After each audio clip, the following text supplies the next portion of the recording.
اور وہ سوال ہم سے پوچھا ہے افرا سیاب خان صاحب نے، شرعی و طبی لحاظ سے صبح نہار منہ پانی پینا کیسا ہے؟ ذبیح اللہ صاحب بنگلور سے پوچھتے ہیں، سنا ہے کہ زمزم کا پانی کھڑے ہو کر قبلہ رخ ہو کر پینا چاہیے، کیا یہ بات درست ہے؟ اگر صحیح ہے تو کھڑے ہو کر پینے میں کیا حکمت ہے؟ جی یہ پہلے سوال پر بھی عمل کر دیتے ہیں، انہوں نے شرعی و طبی دونوں لحاظ سے پوچھا ہے۔ تو شرعی لحاظ سے اس کے بارے میں کچھ روایات معروف ہیں، اور معجم الاوسط للطبرانی میں ایک روایت ہے کہ صبح و نہار منہ پانی پینے سے کمزوری ہوتی ہے۔ ایک اور روایت میں اس طریقے سے آیا ہے کہ اس سے چربی بڑھتی ہے۔ یہ روایات باہم متعارض اور متناقض ہونے کے علاوہ سب جتنی بھی روایات ہیں اس طرح کی، وہ یا تو موضوع ہیں یا کم سے کم وہ ضعیف ہیں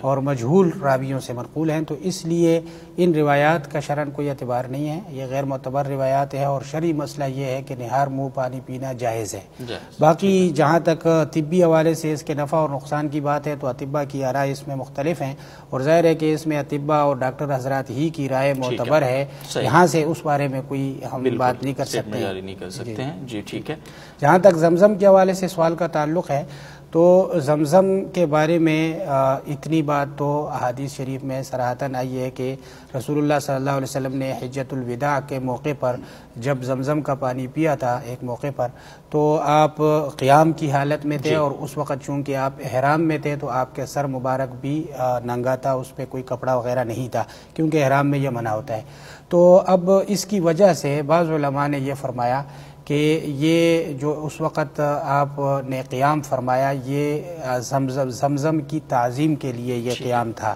اور چونکہ زمزم کی تعظیم کا یہ حکم حج وغیرہ کے ساتھ خاص نہیں ہے بلکہ ہر وقت کے لیے ہے، تو اس لیے ہر وقت زمزم کا پانی پینے کے وقت کھڑے ہو کر پینا چاہیے، یہ زمزم کے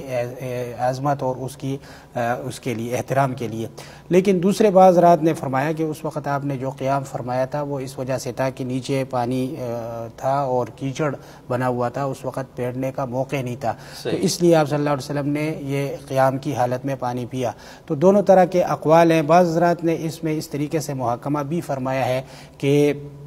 اگر جس حالت میں مل جائے اسی حالت میں پی لینا چاہیے، اگر آدمی بیٹھے ہوا ہو اور اس حالت میں مل جائے تو بیٹھ کے پی لینا چاہیے، اور اگر کھڑا ہو تو کھڑے ہو کر پی لینا چاہیے۔ بہرحال اگر کوئی آدمی کھڑے ہو کر زمزم کا پانی پیتا ہے تو اکثر علماء کی رائے یہ ہے کہ یہ اتباع نبوی کے زیادہ قریب ہے، اور مشہور حنفی فقیہ ہیں علامہ اشرم بلالی، انہوں نے بھی اس کو راجح قرار دیا ہے۔